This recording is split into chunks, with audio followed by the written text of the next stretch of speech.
Hey guys, welcome to Caveman Bricks, Builds, Minifigs, and more. I'm not building today. I am this is a reaction video to the first episode of Harry Potter Hogwarts Tournament of Houses. I didn't get a chance to really reveal, but if you may remember a few weeks ago, in one of the videos I said I had just come back from a secret Harry Potter mission. I was at the show. I'm Team Ravenclaw, so I wasn't on tonight. I wasn't at that Gryffindor Hufflepuff taping at all. I'm going to try to be real careful with my words here to not disclose anything or spoil anything like that. If you haven't watched tonight's episode, it just finished airing on TBS. It was Hufflepuff versus Gryffindor in round 1. Next week will be Slytherin versus Ravenclaw for round 1. And so I'm just going to talk about Hufflepuff versus Gryffindor and a few things that I know. Hopefully I'm not violating my NDA or anything like that. I don't think I am. So to me, I'm just going to give my impressions of the show and then a few things that I've heard and things like that. To me, the show was absolutely magical. It was almost emotional watching it, especially knowing that I'd been a part of it. So maybe the fact that I'd been a part of it made it a little bit more emotional or magical. I don't know. But several of my friends that were there with me really enjoyed it. I think, for me, the questions weren't too terribly hard. I think there was one question this whole episode I got wrong, and it was the Granger's couch. And that, I mean, gosh, that's a hard question. But beyond that, I didn't get another question wrong. And I think that a lot of really good fans are going to kind of be in the same boat. That if you're a really big fan of the series, you're not just a casual fan or you've never really watched it before, you're going to get most of these questions correct tonight. I think that the show felt that they were asking really hard questions. I don't think they realized until the fans were in the building just how hardcore Harry Potter fans are. I'm going to tell you a few things that I do know about this taping. It started really early in the morning.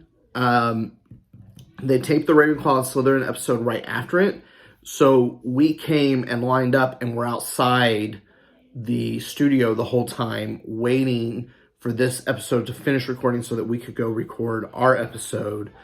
And it was an extremely long day.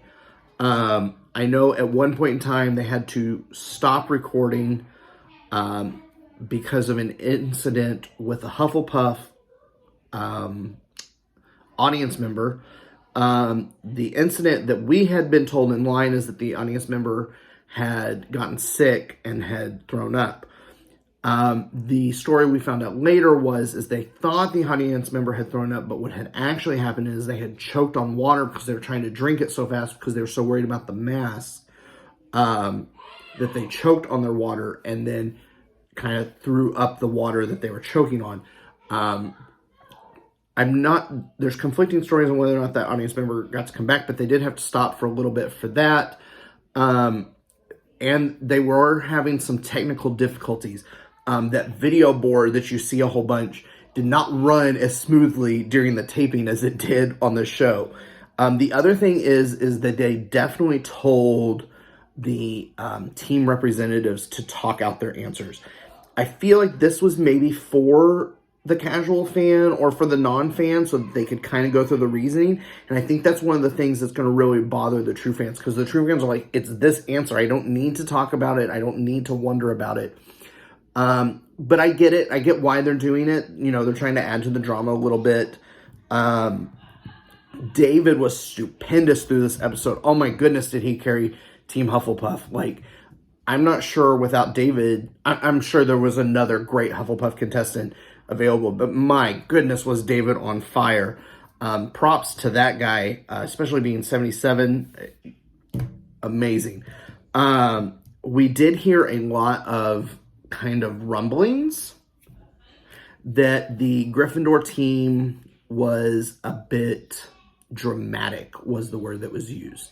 Kind of almost, I won't say entitled, but kind of felt like the competition was theirs. So for them to lose in this first round, you could see it on their faces. Like, it was heartbreaking. I don't think that they felt like that they were going to lose. I did feel like, not that the competition was unfair, but that some of the Hufflepuff questions were a little bit harder than some of the Gryffindor questions. And I kind of wonder if that is just not because they're trying to skew the competition towards Gryffindor, but because there's a whole lot more Gryffindor content to pick from than there is Hufflepuff content. Because from all 7 books, all 8 movies, plus the Cursed Child, plus the 2 Fantastic Beasts movies, there's not a whole lot of Hufflepuff content. And yes, I know that the main character from Fantastic Beasts, Newt Scamander, is a Hufflepuff, but they don't show it a whole lot. So there's still not a whole lot of Hufflepuff content. It's the one common room that we never see in any way, shape, or form. We do get to see the Ravenclaw common room in book 7. So it is literally, there's just not as much source material for Hufflepuff as there is for the main house of the whole series, Gryffindor. So I think that maybe played into why some of the questions may have seemed a little bit harder, a little bit easier, or skewed towards Gryffindor. I don't think that was the intent, but it certainly came off that way. What else? I do know that they did have a lot of technical issues, because we were standing outside, and we had been standing outside for hours, waiting for our filming, and they kept saying, well, they had another technical issue, they're getting it fixed. So our recording, and I'll talk about this next week, did go a little bit smoother that night, but it did make for a very long day. And I know that the Gryffindors and Hufflepuffs had a very long day. I do know that they had to break at one point in time, because they hit union rules, and all the filming people had to have a break, and they actually fed the Gryffindor and Hufflepuff audience members. Also, when Helen catches all the letters, there was definitely like different cuts of that. She catches the letters, and then they kind of earpiece her the names of the people that are selected, and she announces it. And it's way more exciting that time. And then they kind of go back, and then they hand her the card, and she reads the names, and they stand up again. I'm not entirely sure which of those 2 cuts they use for when they stand up, but I do know which of the 2 cuts, because she's reading it on the card in the episode. And in the first cut scene, she's being told there were 6 possible contestants for each house, and then they chose 3 of those people. So there are, in this episode, you can probably see them, 3 people that thought that they were going to get picked that didn't, that had to sit through the episode, which I can't even imagine. Like, that would be so hard. And then they didn't get to participate in the rest of the show. After that point, they, from what I understand, were sent home. So that would be pretty heartbreaking. A good win for Hufflepuff. They caught the Golden Snitch. The Golden Snitch was kind of like a weird thing. So as the way as it's explained in the show makes sense now, I'm not sure 100% that that's how it was explained to us in the audience. But again, it was a long day, so I'm not sure that I remember. But in order to get the Golden Snitch, your audience house had to get all the questions right in that last round. And then you got the bonus points. So that's how the Golden Snitch was caught in that last round. One thing that they did do in the taping that they didn't do on the show that I was really surprised about is that they did show percentages of what the audience members guessed. And all the audience members, well, shouldn't say all. The audience members that had working controllers were actual Harry Potter fans. Like, we had to audition, we had to take a test and prove that we were Harry Potter fans in order to have a working remote. There were a few people in the audience that got very, very far in the contestant selection process that they tried to give non-working remotes to. I'm not entirely sure how all that worked out.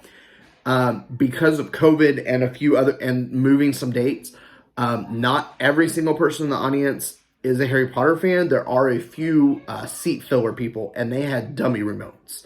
And I will talk about how I know that next week, but that's a no spoiler thing.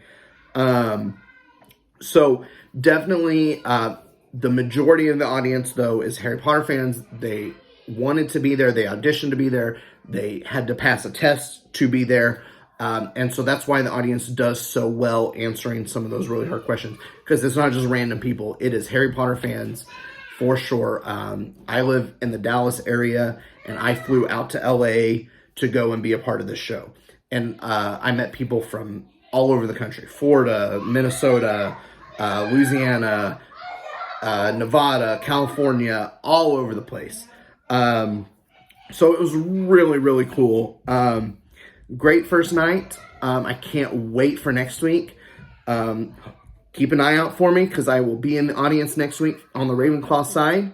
And thanks for watching. Make sure to like, subscribe, share with your friends, hit that notification bell, do all that great stuff for me. And until next time, happy building.